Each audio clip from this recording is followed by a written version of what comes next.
a history changer, a person who has had a profound impact on history and continues to inspire millions of people around the world. He wasn't just a leader, he was a beacon of hope, courage, and justice. His fights for the civil rights and his dream of equality have left a huge legacy that still resonates today. We're talking about Mr. I Have a Dream speech, Martin Luther King Jr. King was born in 1929 in Atlanta, Georgia, during a time when racial segregation and discrimination were really ingrained in American society. From a young age, he witnessed the harsh realities of racism, which shaped his resolve to fight for justice. He believed in the teachings of the Nonviolent Act, and he was really influenced by the teachings of Mahatma Gandhi.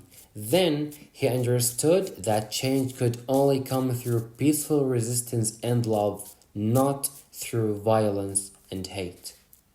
In 1955, King became the leader of something called the Montgomery Bus Boycott, which is a pivotal event in the movement of the civil rights movements.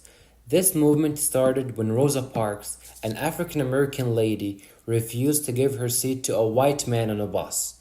Under King's leadership, they lasted for over a year. It led to a Supreme Court ruling that declared segregation on public buses unconstitutional. That win was the first win for the movement against the American racism. But was it the best moment of Martin Luther King's life? No.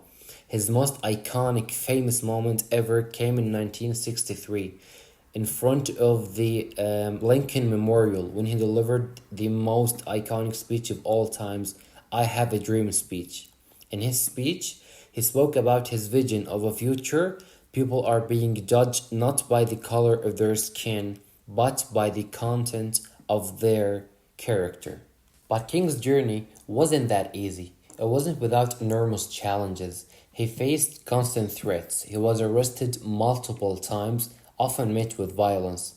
Despite this, he never wavered in his commitment to nonviolence and equality. In 1964, his efforts were finally recognized when he was awarded the Nobel Peace Prize that makes him the youngest recipient for such prize at that time. And in closing, Martin Luther King once said that the time is always right to do what is right. And these words reminds me that we all have responsibilities to stand up for justice even once in a lifetime. It's so difficult, but we all have to do it. I deeply admire the persona of Martin Luther King, not only because of his achievements. No, it's actually about the way how he achieved them. How a person with such courage stand up against a whole oppression system. His unwavering commitment to non-violence. At the end of it, he had like a simple dream. He want the world to be a better place where justice, equality, and love are prevail. And thank you for listening.